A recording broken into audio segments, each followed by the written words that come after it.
terus kami berharap dan mengandalkan Tuhan, sebab Engkau adalah Tuhan yang perkasa, Tuhan yang ajaib, Tuhan yang luar biasa, Tuhan yang selalu kami tinggikan, hanya Yesus Kristus Tuhan.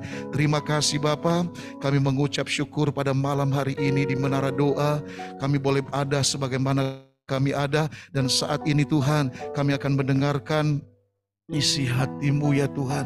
Berbicaralah atas setiap kami Tuhan, sehingga firman itu akan berakar, bertumbuh, dan berbuah di dalam kehidupan kami. Terima kasih Bapa, kami bawa semuanya di dalam tangan Tuhan. Terima kasih Yesus Tuhan, Kau baik dalam hidup kami. Kami bawa semuanya untuk kemuliaan-Mu di dalam nama Tuhan Yesus.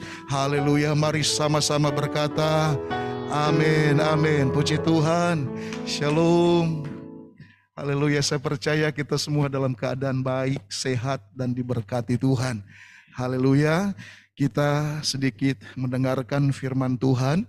Dan sebelumnya saya menyampaikan firman Tuhan, saya mengucapkan terima kasih kepada Bapak Gembala, kepada Bapak Alek, Bapak Mesa yang sudah memberikan kesempatan untuk saya boleh menyampaikan sedikit firman Tuhan yang Tuhan taruh di dalam hati saya, yaitu berbicara tentang kenyataan tunduk pada kebenaran.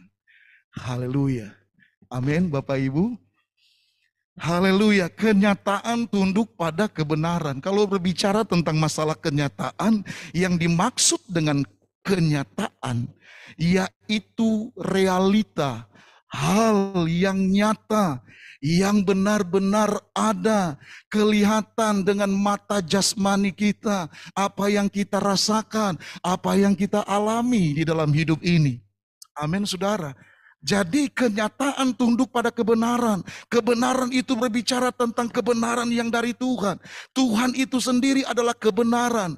Itu sebabnya kenyataan itu harus tunduk kepada kebenaran. Karena kita punya kebenaran, berarti kita harus berjalan dalam kebenaran itu. Sehingga kenyataan-kenyataan yang ada, yang datang, yang selalu menghampiri hidup kita, yang selalu menantang hidup kita, seringkali kita gagal dalam hidup ini karena kita nggak ada kebenaran, karena kita nggak ada yang dipenuhi yang namanya kebenaran di dalam hidup ini. Itu sebabnya kalau kita mau kalahkan, kalau kita mau tundukkan kenyataan itu, kita harus ada di dalam kebenaran itu. Yang setuju katakan amin. Haleluya. Kita akan bersemangat, kita akan bergairah, kita akan hidup bersama dengan Tuhan kalau kita ada di dalam kebenaran. Haleluya. Kenapa orang bisa takut? Karena lihat kenyataan, gitu kan? Kenapa bisa sakit? Karena kita lihat, oh kita sakit gini. Kita ngalami ini, kenyataannya seperti ini. Kenyataannya seperti, oh kekurangan. Kenyataan seperti itu. Oh kita melihat ada banyak goncangan-goncangan yang sedang terjadi. Kenyataan realitas seperti itu. Oh kita melihat betapa, oh Tuhan Yesus luar biasanya goncangan-goncangan yang ada, ekonomi sedang digoncang hari-hari ini. Apalagi kenyataan yang sedang kita lihat hari-hari. Bahkan kita lihat juga di televisi-televisi yang ada. Wah, semuanya membuat kita takut hari-hari ini. Membuat kita ragu. Membuat kita minder dengan hidup ini. Tetapi kita harus hidup di dalam kebenaran. Katakan amin. Katakan kiri kanan, hiduplah di dalam kebenaran.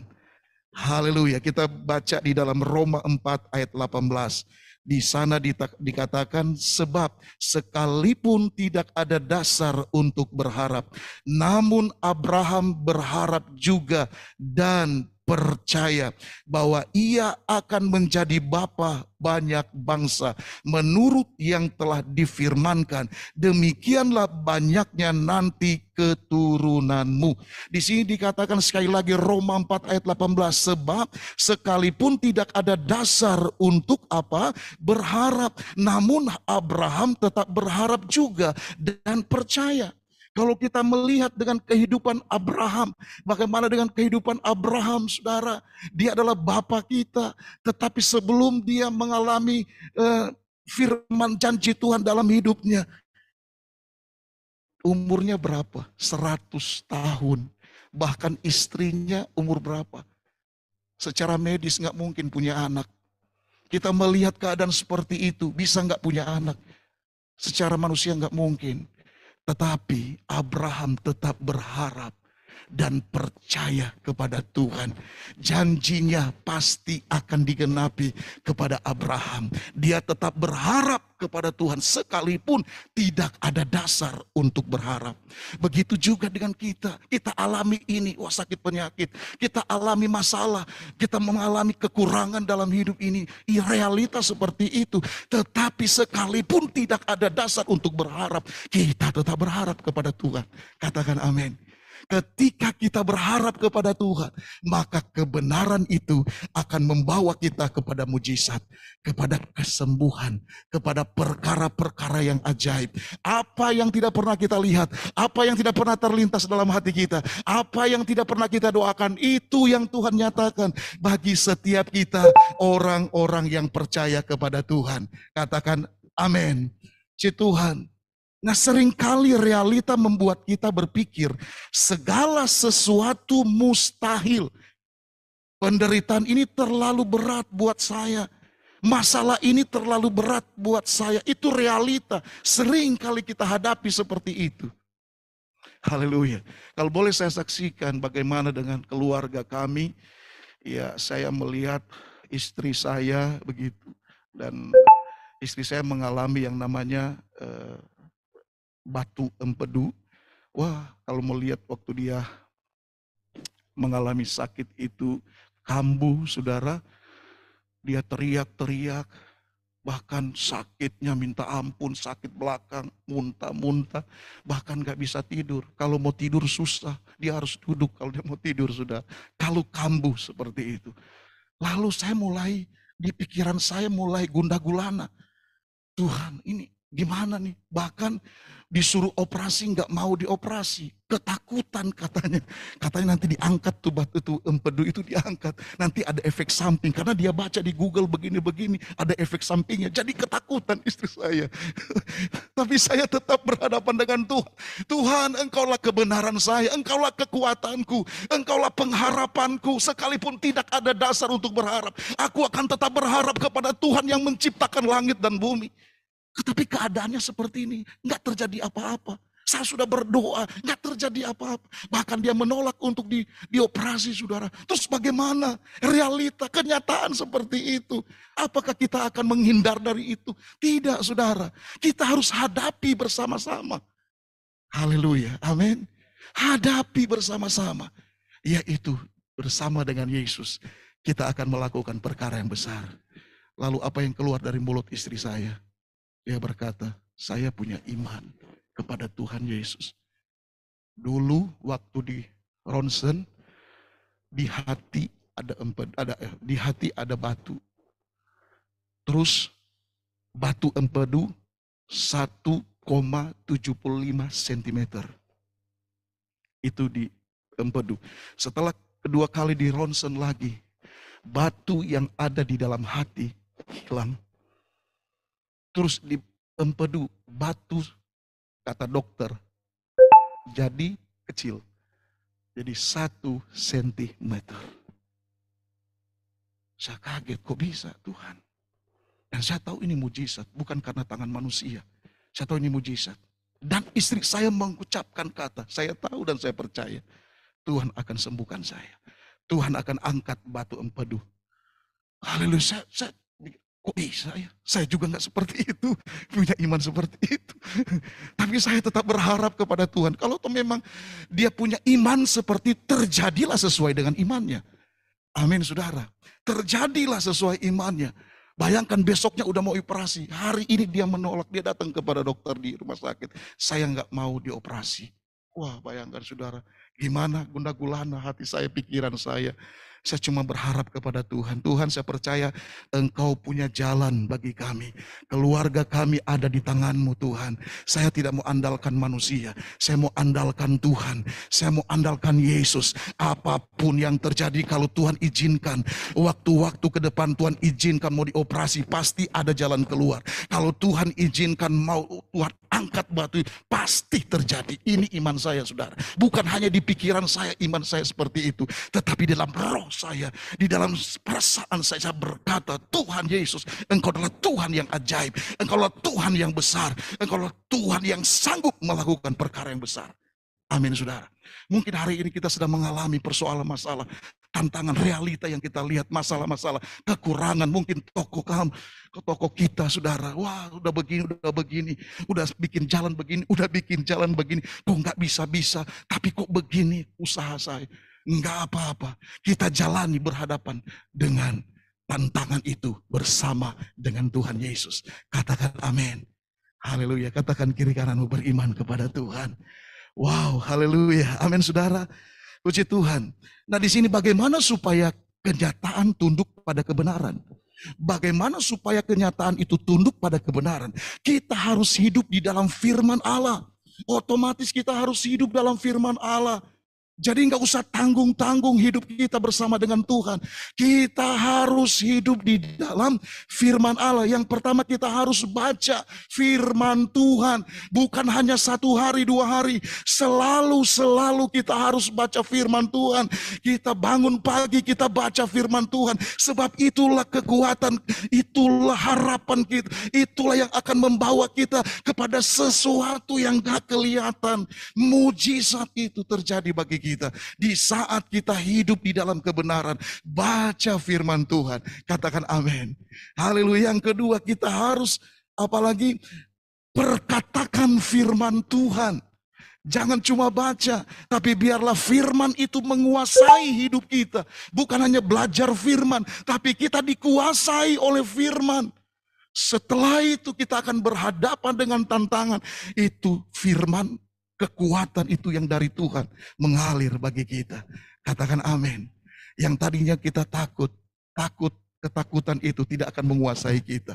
Yang tadinya kita mulai ragu, keraguan itu tidak akan menguasai kita. Tetapi justru firman Tuhan yang menguasai hidup kita. Dan kita memperkatakan firman Allah turut bekerja dalam segala sesuatu untuk mendatangkan kebaikan. Katakan amin. Allah turut bekerja. Apapun yang terjadi, Allah turut bekerja. Karena Tuhan itu baik, Tuhan itu setia, Tuhan itu penolong dalam hidup kita. Katakan amin. Haleluya. Nah waktu saya sakit, saudara, COVID, saudara, saya terus menyaksikan ini karena begitu luar biasa. Itu yang saya alami luar biasa waktu saya sakit COVID-19, saudara. Saya hampir mati, saudara. Tapi puji nama Tuhan. Pertama-tama saya berkata, ini kebetulan kalau saya sembuh dari penyakit ini. Kebetulan, itu dalam pikiran saya sempat berkata begitu. Tetapi setelah itu saya hidup di dalam firman. Saya mulai mengingat-ingat akan kebaikan Tuhan. Saya mengingat ini dari Tuhan. Saya tahu ini Tuhan kasih kesempatan buat saya. Kalau mungkin saya meninggal waktu itu, saya masih menyimpan sesuatu di dalam hati saya. Saya hanya menyimpan sesuatu. Kalau mungkin saya meninggal waktu itu, saya masuk neraka. Gara-gara saya COVID-19. Saya minta ampun sama Tuhan. Tuhan, saya mau bertobat, Tuhan. Ampuni saya. Ampuni saya segala dosa dan pelanggaran yang saya lakukan di hadapan Tuhan. Haleluya, saya mulai datang kepada Tuhan dan membersihkan hidup saya oleh darah Yesus. Dan saya kembali kepada Tuhan. Dan sampai hari ini saya masih bisa melayani semua karena anugerah Tuhan. Katakan amin. Haleluya. Puji nama Tuhan. Mari sama-sama kita tetap hidup di dalam firman Tuhan. Ada satu orang yang hidup di dalam firman Tuhan. Memang kalau kita baca Alkitab, luar biasa. Hamba-hamba Tuhan yang dipakai oleh Tuhan dengan luar biasa. Itu mereka hidup di dalam firman Allah. Contohnya Daud. Daud adalah orang yang hidup di dalam firman Allah. Dia berkata firman Allah adalah pelita bagi kakiku dan terang bagi jalanku. Firman Allah pelita bagi kakiku dan terang bagi jalanku. Dia bukan hanya belajar tentang firman, tapi dia dikuasai oleh firman. Dia buktikan bagaimana dia kuasai oleh firman. Pada waktu dia berhadapan dengan Goliat, dia berkata, "Hai Goliat, engkau mendatangi aku dengan tombak, lembing, dan pedang." Realitanya nggak mungkin menang Daud, saudara. Karena dia punya senjata yang hebat, dia punya senjata yang luar biasa. Bahkan orangnya gede pisan, besar pisan Goliatnya. Tapi dia berkata, "Engkau mendatangi aku dengan tombak, lembing, dan pedang. Tapi aku mendatangi engkau atas nama Allah semesta alam." Bayangkan saudara, orang yang dikuasai oleh firman, dia bisa berkata seperti itu karena Tuhan menyertai dia. Karena dia dikuasai oleh firman. Yang setuju katakan amin. Haleluya, itu saja firman Tuhan. Saya percaya hari-hari ini kita akan terus hidup di dalam firman Allah. Kita akan terus berharap dan terus hidup bergaul karib dengan Tuhan. Mari kita sama-sama datang di depan Tuhan. Terima kasih Yesusku, buat anugerah yang kau beri. Sebab hari ini Tuhan adakan syukur bagi. Terima kasih Tuhan.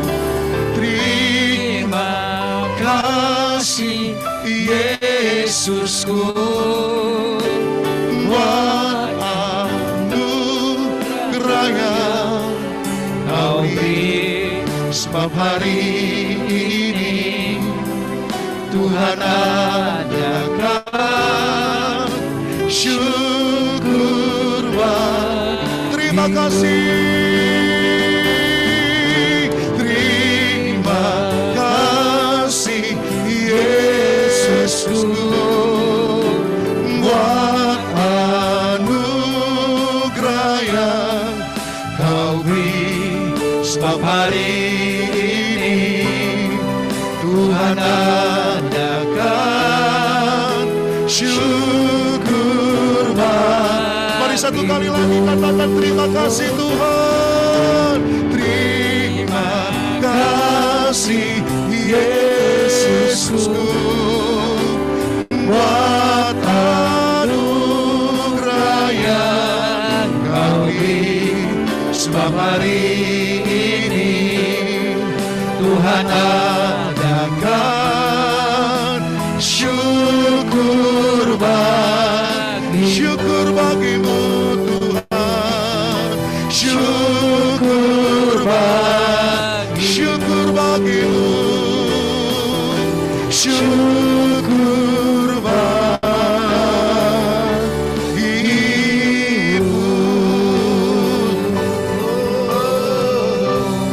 Terima kasih Tuhan Yesus. Firman-Mu telah ditaburkan dan menjadi berkat bagi setiap kami.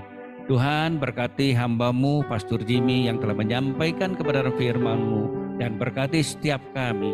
Sementara kami juga akan berpisah Tuhan, kami rindu terima berkat yang daripada Engkau. Kekasih Tuhan, terima berkat yang berlimpah-limpah dari Allah Bapa di surga. Cinta kasih dengan anak tunggal Tuhan Yesus Kristus.